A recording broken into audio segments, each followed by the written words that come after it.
Hello, welcome back to episode 8 of my Toronto Raptors MyGM series. At the end of last episode we simulated up to the trade deadline, and to be honest we're in a really good spot.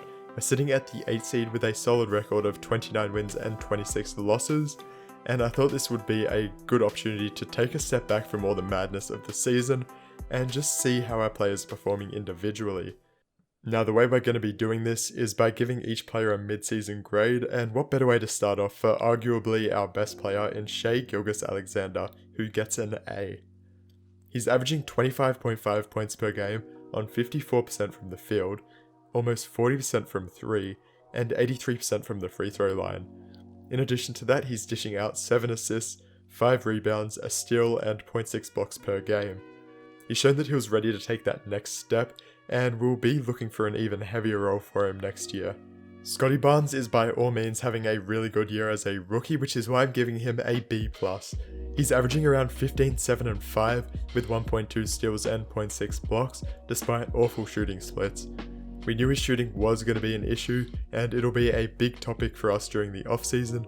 I mean, that's why we got such a revered shooting coach. His on-ball defense doesn't show up on the stat sheet as much, but he's been guarding some of the best offensive players at times, and he'll continue to do that. He's second in the Rookie of the Year race right now, and if his all-round development continues like it looks like it will, he'll be the perfect Robin next to SGA's Batman.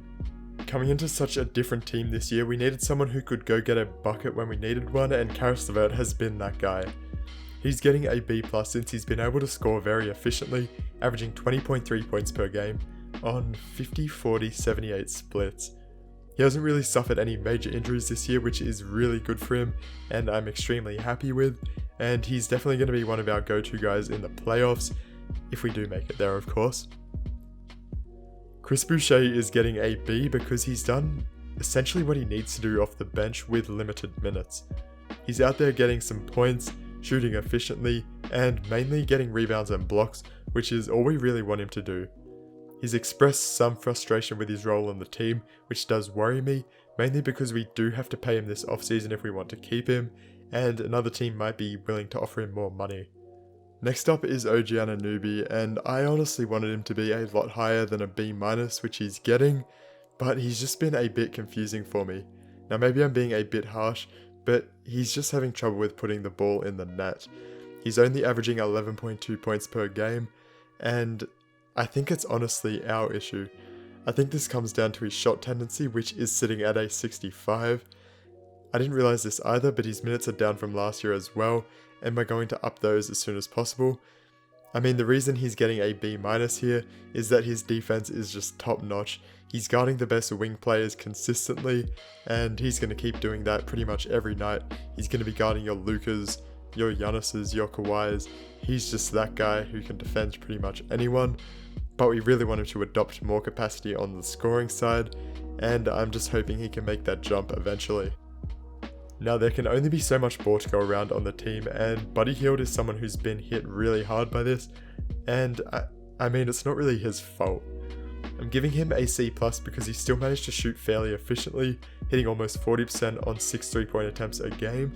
He hasn't reported any frustration with coming off the bench either, and he can definitely be a deadly spark plug when we need some quick points. Myles Turner hasn't been playing the best, which is why he's getting a C+ grade this time around. He's been our starting center for all of his time on the Raptors, however he's only averaging 6.6 rebounds and 1.9 blocks. Rebounds have always been a bit of an issue for him, as he's used to playing with another big man in Sabonis. However, the blocks going down significantly is what scares me. He's getting 10 points a game and shooting 40% from 3, but that's about the extent of the good things that I can really say.